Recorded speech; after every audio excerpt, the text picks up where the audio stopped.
बात करेंगे महाराष्ट्र की, जहां हिंदी वर्सेस मराठी की लड़ाई और मराठी बनाम गुजराती तक पहुंच गई है। जी हां, एमएनएस कार्यकर्ताओं ने एक बार फिर गुजराती भाषा के खिलाफ दबंगई दिखाई।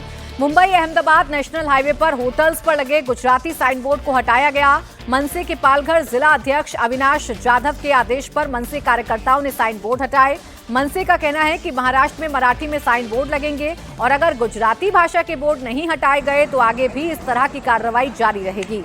मुंबई अहमदाबाद हाईवे के किनारे कई ढाबों पर गुजराती भाषा के बोर्ड नजर आ रहे थे। स्थानीय मराठी जनता की ओर से इसका विरोध जताया जा रहा था। इसी के चलते मनसे कार्यकर्ताओं ने आक्रामक रुख अपनाया और गुजराती बोर्ड हटा दिए गए और दुकानदारों से कहा कि खुद गुजराती बोर्ड हटाकर मराठी भाषा के बोर्ड लगवा लें, नहीं तो एमएनएस कार्यकर्ता आगे भी दुकानों और ढाबों से गुजराती साइन बोर्ड खुद हटाएंगे।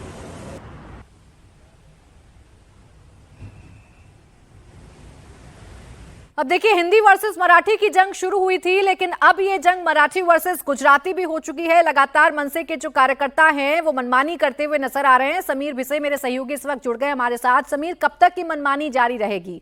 मनसे अपनी खोई हुई जमीन को तलाशने की कोशिश कर रहा है, लेकिन खामियाजा आम लोगों को भुगतना पड़ रहा है, व्यापारियों को भुगतना पड़ रहा है।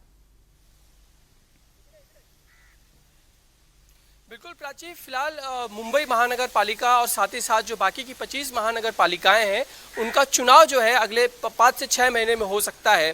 उसके लिए हर कोई अपनी ज़मीन तलाशने की कोशिश कर रहा है, अपना वोट बैंक जो है कंसोलिडेट करने की कोशिश है। और इस वक्त मनसे हो या शिवसेना यूबीटी गुट हो, ये दोनों मिलकर अपनी जो वोट बैंक है उसको कंसोलिडेट करने की कोशिश जो है वो होती हुई नजर आ रही है। अगर हम खासकर बात करें इस खबर की, जो मुंबई अहमदाबाद का जो ये पूरा हाईवे है, वहाँ पर कई जगहों पर खासकर वसई पालघर का जो इलाका है वहाँ पर जो काठियावाड़ी खाना मिलता है, जो हम जानते हैं गुजरात का एक रेसिपी है, गुजरात का खाना है, एक अलग पद्धति का खाना मिलता है।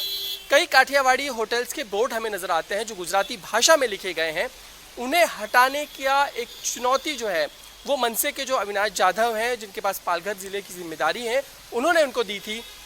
उसके बाद कई जगहों पर हमें बोर्ड हटते हुए भी नज़र आते हैं, लेकिन जो पूछा गया है कि अब तक आपने मराठी में अपना बोर्ड क्यों नहीं रखा, तो उसका जवाब कई दुकानदारों के पास नहीं था। लेकिन अगर हम बात करें, अगर सियासत की बात करें, तो पहले भी मुंबई हो या मुंबई से सटे हुए इलाकों में मराठी भाषा के बोर्ड लगाने को लेकर बड़ा आंदोलन मनसे ने अपने शुरुआती दौर में चलाया।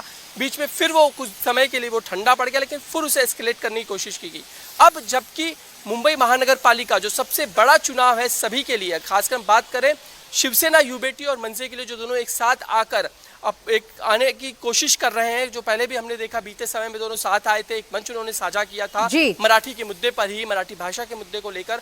अब जो है धीरे धीरे वो अपना आंदोलन स्केलेट कर रहे हैं। कई जगहों पर ये भी खबरें हम देखते हैं कि मराठी भाषा में अगर कोई बात नहीं कर रहा है तो उनसे मराठी भाषा में बात करने का आग्रह किया जाता है। इसीलिए इस तरह के हथकंडे एमएनएस की तरफ से, उद्धव गुट की तरफ से अपनाए जा रहे हैं। अब तो ये वोटर्स को ही तय करना है कि वो किस पर यकीन करेंगे।